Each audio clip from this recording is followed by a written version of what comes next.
Golly, Jesus, you keep coming at us with such harsh language. Yeah, hi, where's the Prince of Peace at? Can we talk to him? Did Jesus really say that though? Basically, yeah. His exact words were, I'm about to vomit you out of my mouth. Who'd he say that to? Why? And why are we talking about it? In the book of Revelation, Jesus had a message for the ancient city of Laodicea. It was the final of 7 messages to 7 churches, the rest of which we've already covered, and you can find the links for those in the description below. But in this message, he reams out the Christians living in the incredibly wealthy city of Laodicea. How wealthy? Well, they were basically the big bank for the region. Think Wall Street. They were home to a medical school that trained physicians, particularly in ophthalmology. They had some of the best salves for eyes and solutions for blindness around. And they were breeding a unique and rare black sheep whose wool made clothing that was coveted by people far and wide. They were so rich that when an earthquake demolished the city around the middle of the 1st century,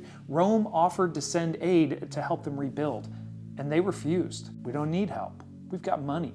Now, whereas most inland cities were built near places with access to cold mountain rivers or hot springs, Laodicea didn't have its own water source. So they used a 5-mile-long aqueduct system to transport water from the hot springs at Hierapolis, a cliff north of the city. But by the time the water arrived, it wouldn't have been hot anymore. It would have been lukewarm. Also, the chemical deposits from the hot springs in the water made it toxic to drink. They used it for pumping stomachs. So instead, their drinking water came from the mountain source near Colossae, which was a few more miles to the south of the city.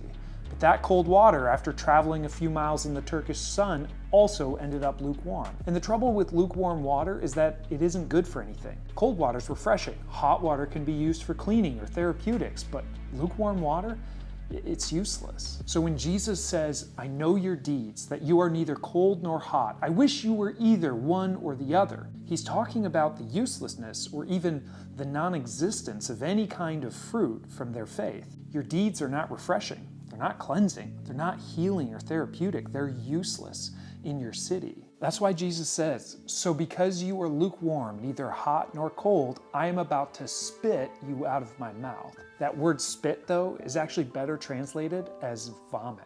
A lukewarm Christian isn't just a passionless one or a blasé person or somebody who's lackadaisical about prayer or going to church.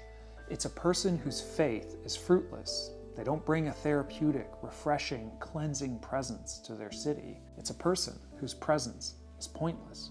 And Jesus says, it makes me sick. So what's keeping these Christians lukewarm? What's keeping these people from being that presence in their city? Well, Jesus continues. You say, I am rich, I've acquired wealth and don't need a thing. But you don't realize that you are wretched, pitiful, poor, blind, and naked. Now, those observations are striking from Jesus. They hit right to the core markers of Laodicean success. The banking capital of the Lycus Valley is poor in Jesus' eyes. The best eye doctor producing medical school, the ophthalmology hub of the ancient world, is blind in Jesus' eyes. The fashion-forward destination is naked, according to Jesus. You know, when people say, oh, I'm so blessed, when talking about their material wealth or success, I mean, I've even said it, this passage makes me wonder, what if I'm not actually blessed? What if I don't have all this because I'm blessed by God, but it's actually because I'm blind to my own selfishness? I wish you were cold or hot. I wish you were refreshing or cleansing or healing, but because you're lukewarm, it's making me sick. It's interesting, Jesus, in all of the other messages we've covered so far, he always warns the churches that if they don't change their ways, something bad is going to happen. But in this one, he doesn't threaten them. And I mean, how could he, right? If you don't change your ways, you're going to continue being wealthy, well-dressed, and respected. It's tough to motivate people that way. So what does he do? Well, I think he motivates them with meaning and relationship. I counsel you to buy from me gold refined in fire so you can become rich, and white clothes to wear so you can cover your shameful nakedness, and salve to put on your eyes so that you can see.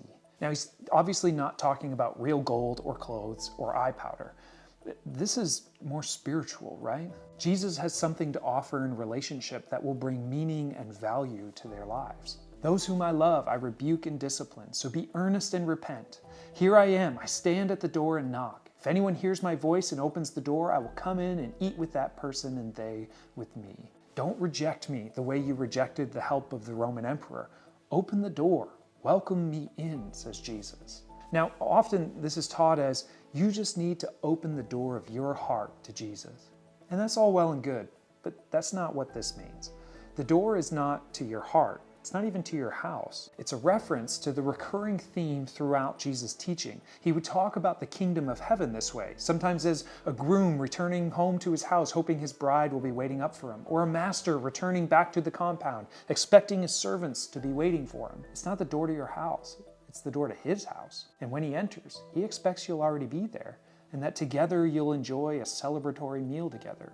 I think it's interesting, Jesus doesn't deliver this message as though he's pleading with outsiders or strangers to welcome him in. He's pitching the vision of the day when he'll finally come home to celebrate with his people. It's a reference to that future day when God makes all things new, when the kingdom of heaven is fully established on earth and everything is as it ought to be. Even though he's harsh with them, he fully expects the Laodiceans to be there. And until that day, they need to repent and be the refreshing, healing, therapeutic church that he's calling them to be in their city. I think this was a powerful message in the first century for a community that wasn't lacking materially. And it's a message to those with wealth and means in the Christian church everywhere. The message isn't, you have to be poor to be faithful. The message is, as the Apostle Paul put it, to tell the rich to be rich in good deeds. And I think this is where the message can carry over to those of us who are trying to follow Jesus today. It's easy to assume that if things are going well in our lives financially, that it's because God's blessing us, that it's somehow proof of our faithfulness. But that's not necessarily true. The proof is in the kind of presence you bring to the people around you. So here's the question. Have you ever thought about your spirituality like this? That your faith would be something that compels you to be a presence of refreshment and healing to the people around you? Have you ever experienced somebody else's faith like that in your life? I think that's the kind of thing that would truly bring a wealth of meaning. That's it for this one. Click subscribe if you haven't already. Hit that donate link if you've found this channel to be helpful in your faith walk, and I'll see you next time.